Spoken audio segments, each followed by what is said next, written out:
Hello everyone, this is Mohammad Hussain, MBBS second year student from doctor RML IMS Lucknow. तो आज इस video में हम लोग बात करेंगे कि अगर आप जीरो पे हैं तो इन 40 दिनों को कैसे यूज किया जाए कि आप 450 या 500 नंबर तक इजीली स्कोर कर पाएं। क्योंकि बहुत से बच्चे ऐसा कह रहे हैं कि भैया किसी वजह से मेरी पढ़ाई नहीं हो पाई, और बहुत से स्टूडेंट जो 12th का बोर्ड एग्जाम दे रहे थे उसकी वजह से उनका प्रिपरेशन नहीं हो पाया। तो ये 40 दिन जो बच्चे हैं इसको कैसे यूटिलाइज किया जाए कि 450 या 500 नंबर एटलीस्ट स्कोर कर लें, ताकि जो स्टूडेंट सोच रहे हैं नर्सिंग या बीएमएस वगैरह करने का वो इजिली कर पाए। बहुत से स्टूडेंट प्राइवेट लेने को भी सोच रहे हैं, तो उनके लिए काफ़ी हेल्पफुल वीडियो है। तो देखो, कमर कसनी है आपको क्योंकि 40 दिन बचे हैं। 40 दिन में 500 मार्क्स स्कोर करना थोड़ा टफ है, लेकिन हाँ, everything depend on your mindset. अगर आप अपने दिमाग में ऐसा सोच लेंगे कि हम इजीली स्कोर कर लेंगे, उसी के हिसाब से आप डेली अपने टास्क को पूरा करते रहेंगे और थोड़ा स्मार्ट वर्क के साथ हार्ड वर्क करेंगे, तो डेफिनेटली आपके 450-500 नंबर आ जाएंगे। अब देखो कैसे अप्रोच की जाए चीजें अगर आप जीरो पे हैं। तो देखो, मेन आपका जो वेटेज है, यहाँ पर आपको सबसे ज्यादा ध्यान देना है बायोलॉजी पे।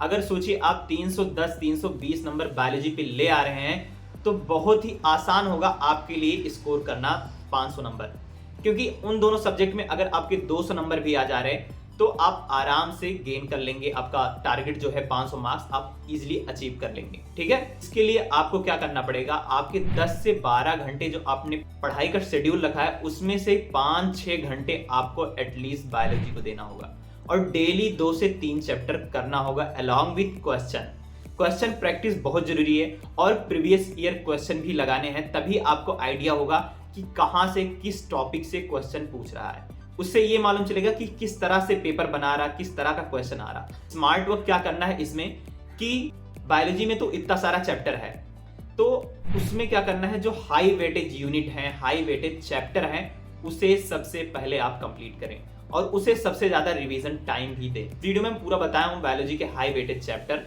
तो पहले स्टार्टिंग में जेनेटिक्स से करना होगा, क्योंकि 10 से 15 क्वेश्चन आते हैं आपके जेनेटिक 2 चैप्टर मिला के।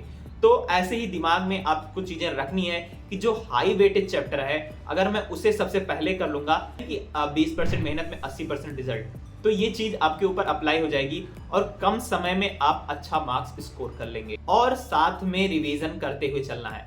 अब जो बच्चे एकदम जीरो पे हैं, कुछ भी नहीं आता उन्हें, आप YouTube का सहारा ले सकते हैं। जो टीचर का आपको समझ में आए उस टीचर को आप फॉलो कर सकते हैं। नहीं तो मैं बताऊंगा, अगर आपके पास समय कम है, 1-1.5 घंटे में एक चैप्टर करना चाहते हैं अलॉन्ग विद कॉन्सेप्ट, और ये भी मालूम चले कि आपको कहां से क्वेश्चन फ्रेम हो रहे हैं, गंगवार सर का जो लाइन बाय लाइन एनसीईआरटी कराए हैं वो कर लो। मैं हर वीडियो में बताता हूं क्योंकि बहुत ही यूजफुल है वो, और वेरी सिंपल वे में कॉन्सेप्ट डिलीवर करते हैं, तो चीजें दिमाग में काफी समय तक याद रहती हैं। उन्हें फॉलो कर सकते हो। नहीं तो आपको जो बेस्ट टीचर लगे, जिससे आपको समझ में आए चीजें, उन्हें आप फॉलो करके इस तरीके से पढ़ाई कर सकते हो। क्वेश्चन डेली लगाने हैं। क्वेश्चन लगाने से आपका स्पीड मेंटेन रहेगा। स्पीड मेंटेन रहेगा तो आप पेपर थोड़ा जल्दी कर लेंगे। ठीक है, और प्रीवियस ईयर लगाएंगे तो प्रीवियस ईयर लगाने से ये फायदा होता है कि हमें पता चलता है कैसे क्वेश्चन फ्रेम हो रहा, किस टॉपिक से क्वेश्चन फ्रेम हो रहा, तो उससे आपको आइडिया लगेगा कि इस टॉपिक पे थोड़ा ज्यादा ध्यान देना हमें। ठीक है, इतनी चीज आप बायोलॉजी के लिए करते रहें। और कोई अगर एनसीईआरटी बेस्ड ऑनलाइन टेस्ट मिल जाए बायो का सिर्फ, तो उसे भी साथ में प्रैक्टिस करते चले। अब बात आती है केमिस्ट्री की। तो केमिस्ट्री में आपको 110-120 नंबर तक स्कोर करना है। अब ये 40 दिन में कैसे स्कोर करेंगे, इतना बड़ा टास्क लगता है, टफ भी लगती है।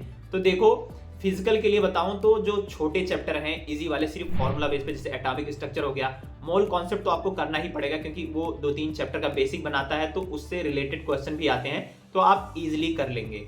और जो इनऑर्गेनिक है, इनऑर्गेनिक तो आपका बायो है, उसे रट डालो। और परवेज सर के पुराने लेक्चर पढ़े हैं, उसमें उन्होंने हाईलाइट किया है कि क्या इंपॉर्टेंट लाइनें इनऑर्गेनिक की पूछी जा सकती हैं।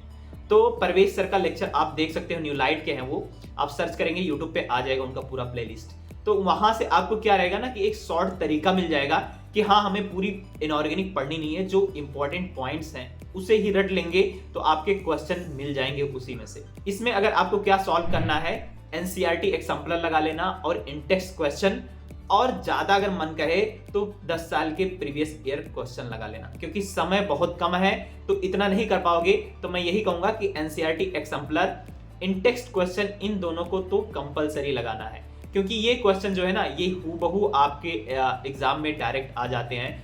थोड़ा सा भी ये अंतर नहीं करते हैं, उठा के क्वेश्चन दे देते हैं। ऑर्गेनिक केमिस्ट्री में भी आपको आईपीएससी कर लेना है, एक क्वेश्चन वहां से कंपलसरी मिल जाएगा और उतना आपको जीओसी पे ध्यान नहीं देना है। जितनी भी चीजें आ रही हैं आपको रट डालो वैसे के वैसे। नेमिंग रिएक्शन पे स्पेशली फोकस करो, क्योंकि नेमिंग रिएक्शन उठा के डायरेक्ट पूछ लेता है। हाइड्रोकार्बन से 2-3 क्वेश्चन आ जाते हैं, बहुत ही आसान है। आप जब प्रीवियस ईयर उसका करेंगे तो आपको आइडिया लग जाएगा कि कहां से क्वेश्चन फ्रेम करना। तो वही टॉपिक आपको मल्टीपल टाइम रिवाइज करनी है और बार बार चीजें याद भी करनी है, क्योंकि चीजें बहुत तेज भूलती हैं। इतने कम दिन बचे हैं तो आप अगर ज्यादा मगअप करने की कोशिश करेंगे तो चीजें भूलेंगे भी।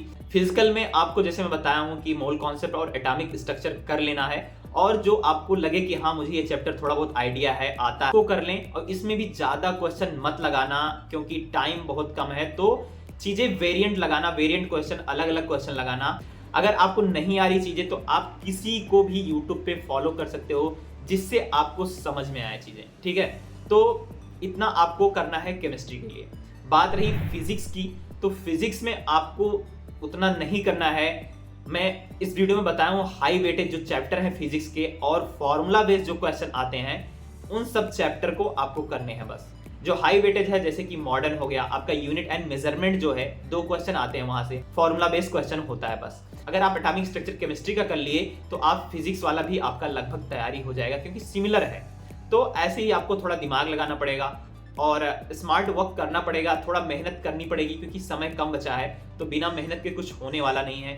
तो मैं यही कहूंगा कि डिस्ट्रैक्शन आप जितना हो सके कम कर दो, इंस्टाग्राम वगैरह डिलीट कर दो, यूट्यूब रखो क्योंकि आपको पढ़ना होगा, और यूट्यूब के शॉर्ट स्क्रॉल करना बंद कर दो, क्योंकि आपका समय बहुत कीमती है।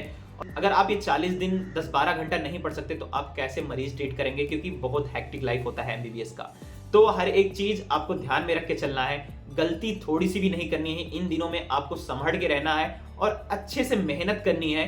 बस अपने चीजों पे फोकस रहो। 40 दिन की बात है, दिमाग में अपने एक सकारात्मक विचार बहुत जरूरी है रखना कि यार मैं कर लूंगा जरूर और मुझसे ही हो जाएगा। अगर मैं सोचा हूं तो कर लूंगा, और एक रियलिस्टिक प्लान के हिसाब से डेली प्लान बनाओ कि इतना मुझे करना है, उतना डेली खत्म कर दिया करो, ठीक है। और कभी कभी ऐसा होगा कि आप डेली का टारगेट नहीं कंप्लीट कर पाएंगे, लेकिन हाँ ये भी है कि कभी आप जल्दी भी कर लेंगे, तो उतना घबराने की बात नहीं है। बस डेली करते रहना है चीजें और रिवाइज करते रहना है साथ में, ठीक है। जब आप मेहनत करते हैं ना लगन से, तो ऊपर वाला तो सब कुछ देखता है। बस आपके दिल से यही निकलना चाहिए कि हे भगवान एक दिला दे, बस एक सीट हमें दिला दे। तो बस आप पढ़ाई करते रहें और कंसिस्टेंट रहें। इन 10 से 12 घंटा कंसिस्टेंट रहें इन 40 दिनों में। 550-500 नंबर तक आप इजीली जा सकते हैं। चलिए ठीक है, पढ़ाई करते रहें। All the very best.